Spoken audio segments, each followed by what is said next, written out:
The Sept of Shadow's dream had been through many battles, so much that the land had become scarred from the negative energy. Such led to the Alpha dissolving the Sept, as it had not yet become a cairn, and new leadership claiming territory over the land for a new Sept to be formed, the old and bitter members seeking a home elsewhere. Thus the Sept of Grey Cloud was formed, for the purpose of healing the divisions of the people and the land, with the future intent on Cairn creation.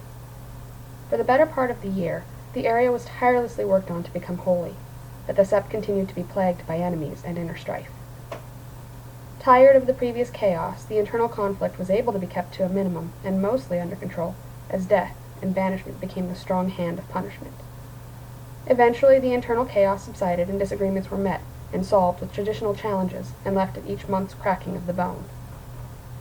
After much time and effort, the grounds finally became ready to reach the status of holy, should the ritualists involved have the ability and purity to succeed, and the defenders have the steadfast skills to keep them out of harm. The day was cold and gloomy, not a good sign going in, but spirits were, as was confidence, not only the rituals, but from the entire Sept, and each individual that had come to aid.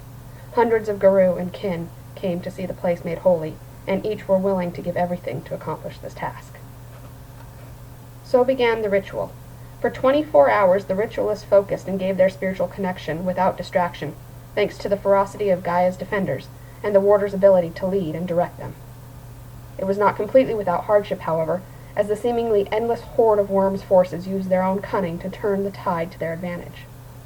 Brave and mighty defenders began to become overwhelmed. The outer perimeter began to whittle away, and some of the more powerful worm creatures were able to get through. It was with great effort that some of the mightiest of the ritualists and their defenders were able to stave off these foes and keep the lead ritualist from breaking focus. Combined with Helios granting his aid by rising, these more powerful foes were dispatched, allowing the entire ritual circle to once again become complete. The ritual was able to succeed, and the spirit that answered the call was the spirit of the mighty Mississippi herself. So impressed with their ability to flow together in strength against all odds, she graced them with her support. So long as they continued to do so, she would never weaken and never leave. Starting on that day, the members focused on healing the lands and healing each other, to take no ally for granted and never underestimate the enemy.